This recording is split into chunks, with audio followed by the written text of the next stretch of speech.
Hey, family, welcome or welcome back. We're going to go deeper today. We're going to go vulnerable today. We're going to go origin story today. All right. Um, so, for years, my children have said, Mom, you have main character syndrome. And I remember thinking to myself, I don't even know what that is. What is main character syndrome? But the more I learned and the more I experienced it, I realized, oh, I didn't want this. I didn't sign up for that. Let me be a part of the supporting cast. Thank you so very much. But as I look back over my 40 years, I recognize, yeah, girl, you you got that main character syndrome. So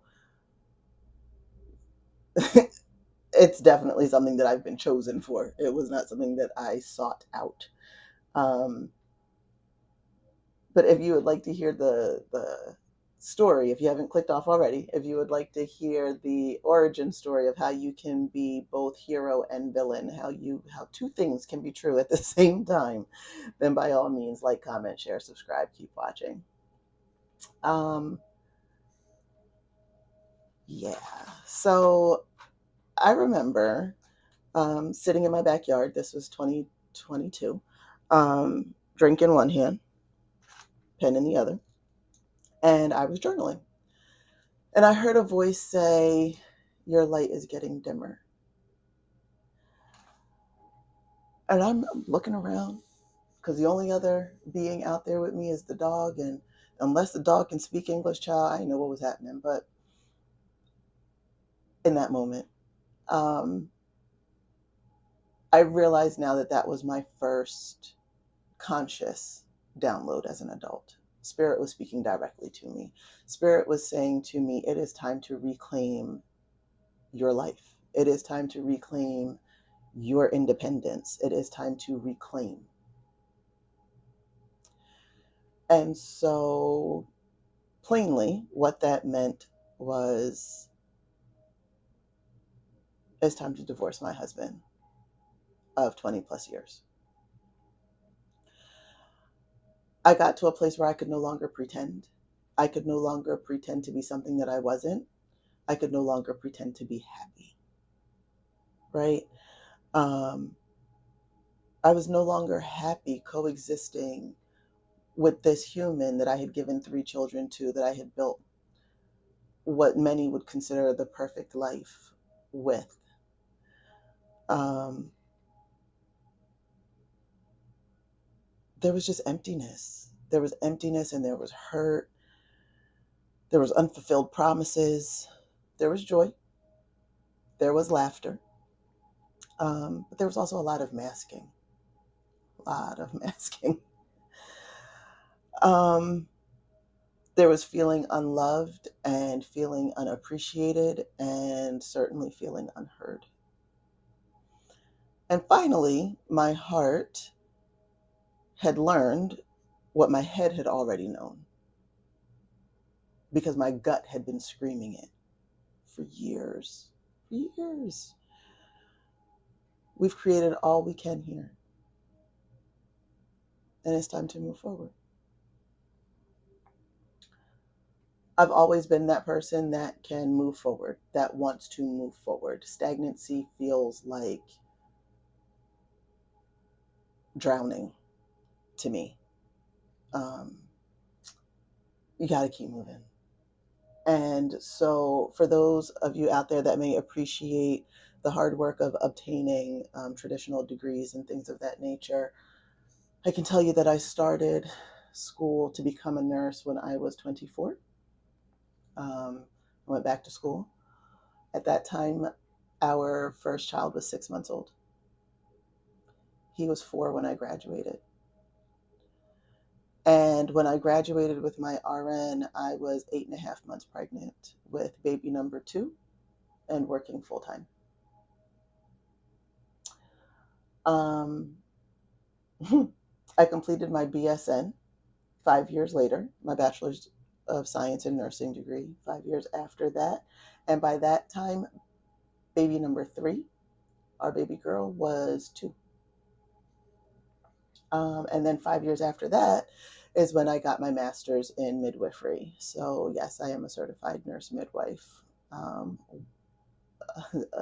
a bit of a unicorn.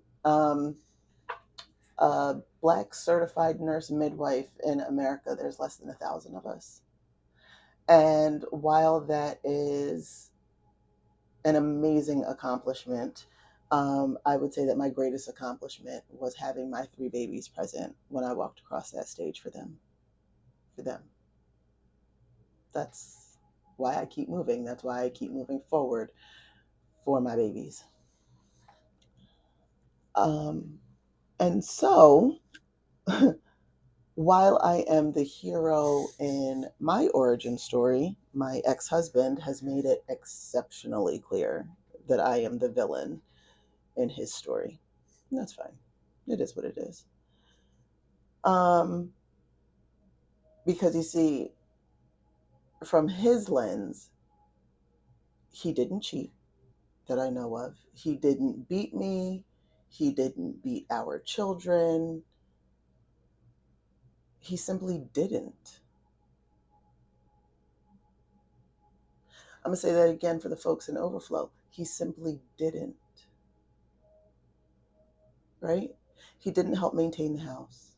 He didn't help get children to their activities on an equal scale. He didn't express emotion. Um,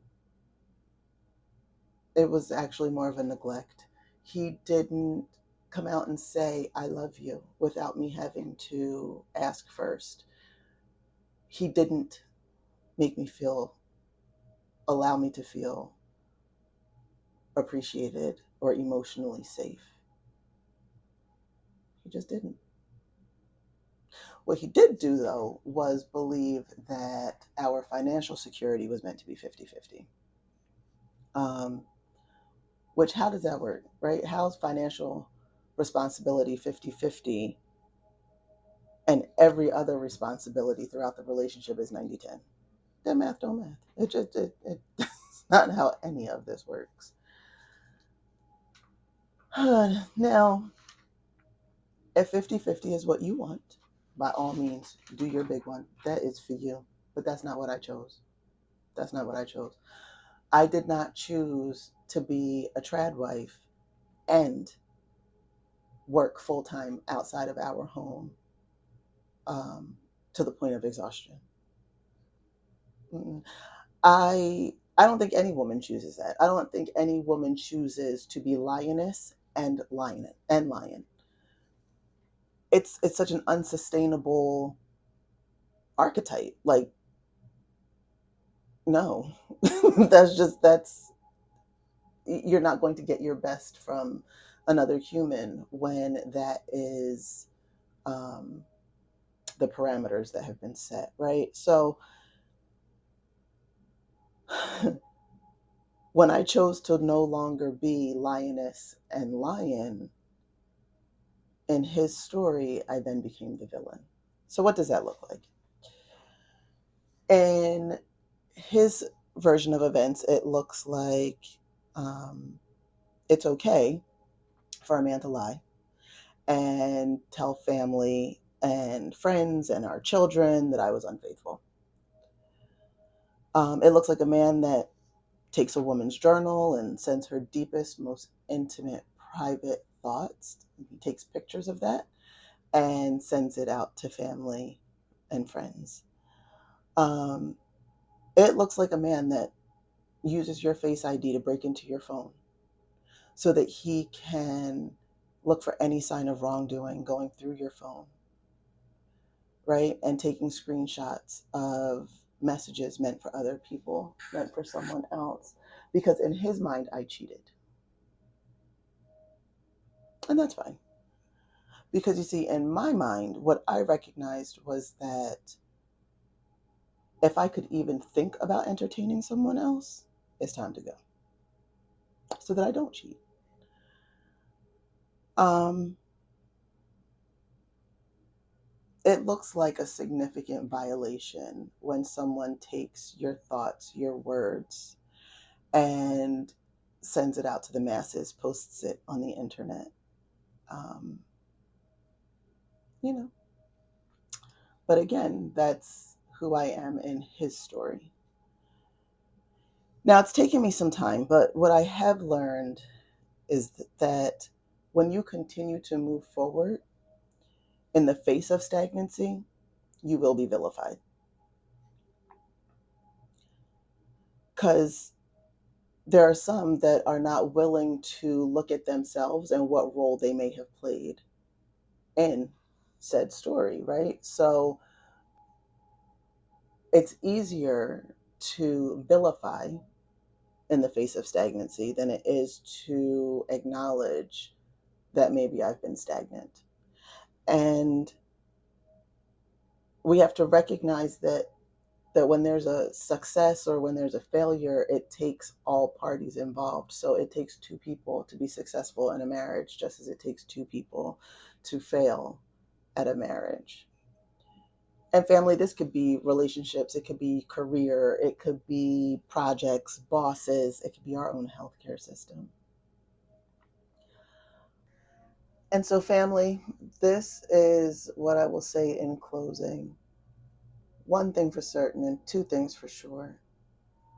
You, me, we deserve to feel appreciated. We deserve to feel loved. And we damn sure deserve to be heard.